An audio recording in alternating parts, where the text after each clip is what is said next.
Hey everybody, Soybean Farmer here. You ever had one of them weeks, or maybe 2 weeks, where everything you wanted to do decided it wanted to be extremely difficult to accomplish?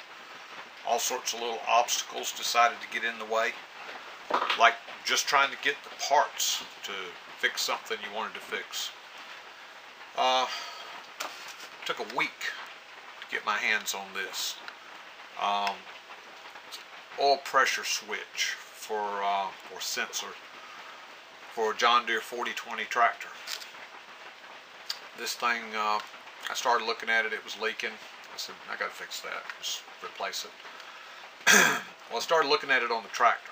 Well, I know from watching videos, Larson Valley Farms, you've got a 4020. Next time you're standing out there beside the tractor and you're on the side where the fuel distributor pump is at, look right behind the pump, just kind of behind the crankcase ventilation tube, and if yours is still in the standard location, you'll see it there. You'll actually see it sitting there like that with a wire connected on this side. Well, think about taking it off. Think about trying to get a wrench on it or a pair of pliers on it. Crankcase ventilation tube is in the way. So I reached over there and lifted the crankcase ventilation tube and went straight up with it until it hit the cowling.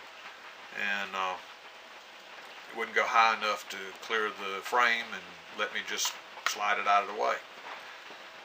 So while this is in the mail or moving all around or wherever it goes through before it ends up in my hand, I'm thinking about, am I really going to have to take the cowling off this tractor to be able to replace this one little thing here? It's running through my mind.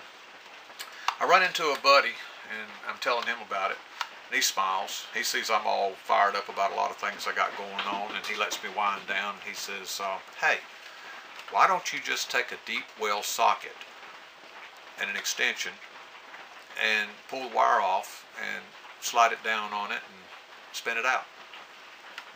It was like a light bulb went off. I had so much on my mind of all the different things that are broken around here that need to be fixed. I hadn't even seen that. Pull the wire off, stick a socket on it. So I got all excited. I said, hey man, if I ever get my hands on the part, I'm certainly going to do it that way. Part showed up in the mailbox Friday. I was so sick Friday I didn't even get out of the house. My wife went out and got the mail and brought this in, a little box, and opened it up and looked at it, and I said, oh boy, and I laid it down. Didn't feel like messing with it yesterday. Today's Sunday.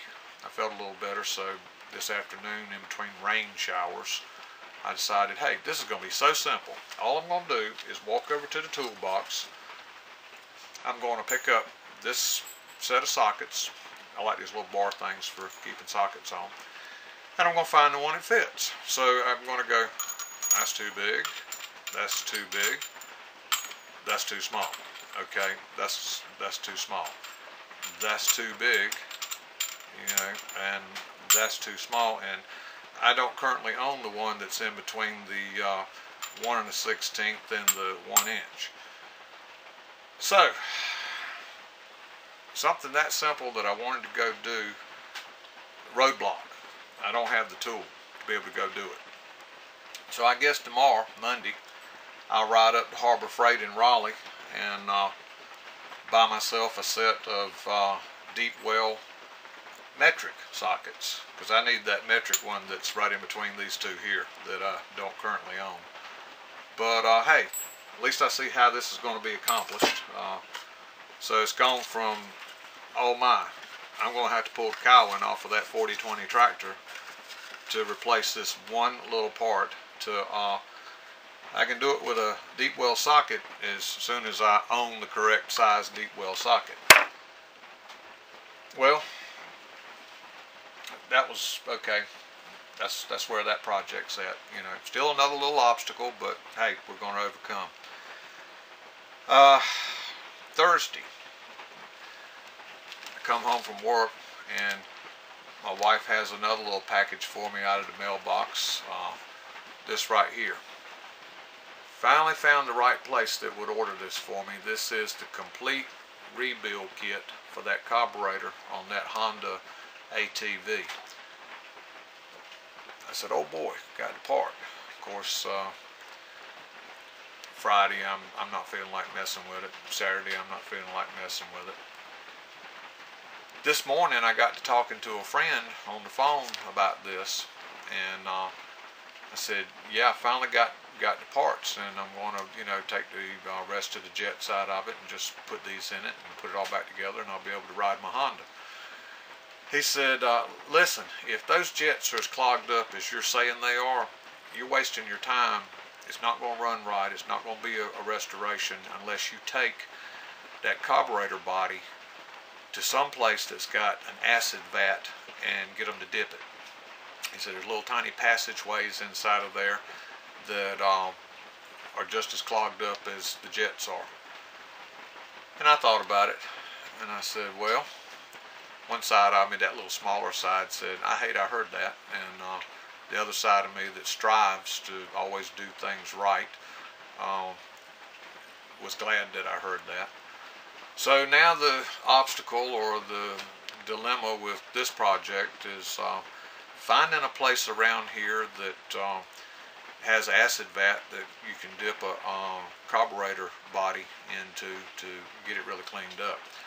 So I asked my buddy when I was talking to him on the phone this morning, I said, do you know anybody that does that? And he says, no. Internet, you'll find someone, keyword search. I said, okay, thanks. So anyhow, here I am with two projects that I've finally got the parts. This one I don't own an acid vat to be able to dip my carburetor in, and this one I don't own the right size metric deep well socket.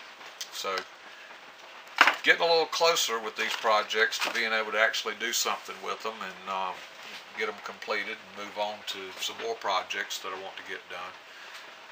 But it's just been like pulling teeth for the last 2 weeks trying to get anything done.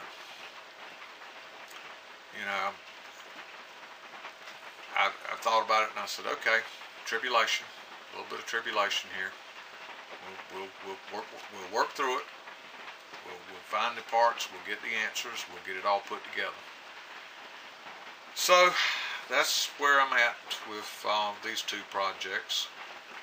And I guess I'm making this video just to kind of rant and get a little bit of built up steam out of me.